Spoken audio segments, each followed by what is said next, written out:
네, 정은정 작가와 함께합니다. 어서 오세요. 네, 안녕하세요. 네, 자, 첫 번째 이슈는요. 예, 일촉즉발 미중 대만 충돌 관련 소식입니다.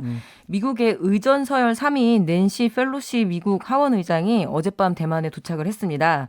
펠로시 의장은 타이베이 도착 후에 트위터에 우리의 방문은 미국이 강하고 활기찬 민주주의 국가이자 인도 태평양에서 중요한 파트너인 대만과 함께한다는 걸 다시 보여준다라고 밝혔습니다. 네. 이 펠로시 의장이 워낙 반중 성향이 짙은 정치인이기도 하고요. 하나의 중국을 표명하고 있는 중국이 가장 민감해하는 대만에 직접 방문을 했기 때문에 미국과 중국의 정면 충돌을 우려할 수밖에 없는 상황입니다. 미국은 펠로시 의장이 대만으로 가는 동안 펠로시 의장의 안전 확보를 이유로 핵추진 항공모함을 배치를 했고요.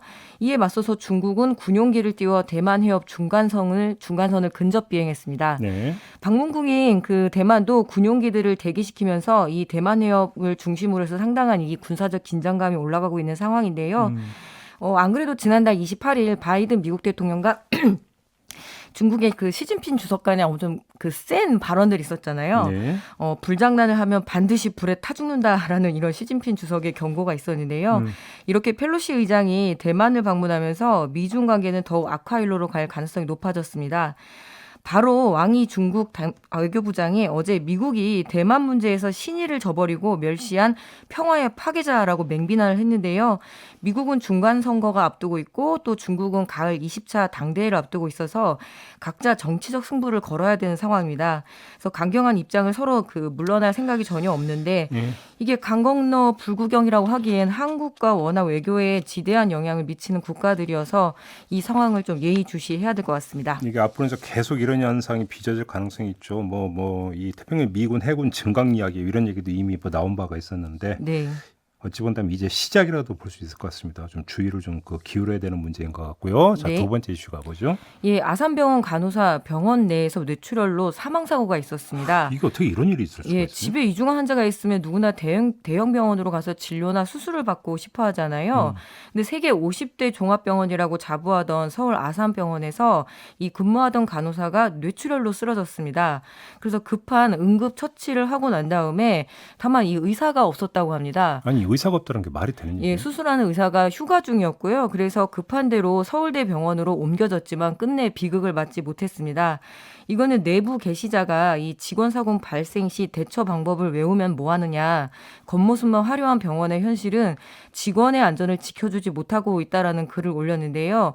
이에 서영석 민주당 의원이 이길 보건복지부 2차관에게 사건을 알고 있느냐, 어떤 조치를 취했느냐 했더니 이 한 몇 초간 침묵을 아니 지키더라고요. 그러니까 휴가를 갔다고 하더라도 신경학과 그 의사들이 전부 다 집단 휴가를 갈 수는 없는 거잖아요. 네. 저는 일단 그러니까 상황이 이해가 안 되는 거죠. 네. 그래서 이에 대한간호사협회는 애도의 뜻과 철저한 진상 요구를 하면서 알겠습니다. 나섰는데요.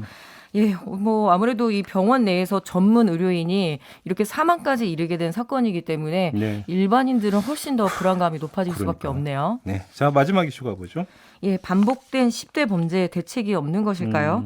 10대들이 저지른 범죄 소식입니다. 2020년 3월에 당시 중학생 8명이 서울에서 렌터카를 절도해서 대전까지 운전을 하다가 오토바이 배달 아르바이트를 하던 대학생을 들이받아 이 사망 사고가 일어난 사건이 있었습니다. 너무 안타까운 죽음이었는데요. 촉법이라는 이유로 근데 또 사법 네. 처리는 되지를 않았죠. 예, 그런데 그 10대들 중 일부가 이번에 자신보다 어린 중학생들을 집단 폭행한 혐의로 구속이 됐고요. 네. 최근에 또 무면허 운전을 한 사실이 드러났습니다. 100만 원 이상을 빼앗고 또 라이터로 가해를 가했다는 그 증언이 나오고 있는데요. 가해자였던 이모군 등 일부는 2020년 이후 소년원 생활을 했고 그렇다면 반성이 없었던 거죠. 이번에 또다시 이렇게 범죄를 저질렀는데 게다가 보호관찰 대상이었다고 합니다.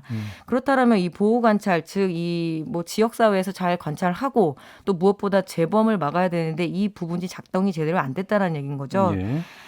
아무래도 이 소년원에서의 계도 프로그램과 사회복귀 프로그램이 제대로 운영이 되고 있는지 이번에 또 한번 살펴봐야 될 것 같은데요. 윤석열 정부가 들어서면서 촉법소년 연령 하향 문제가 뜨거운 감자로 떠오르고 있습니다.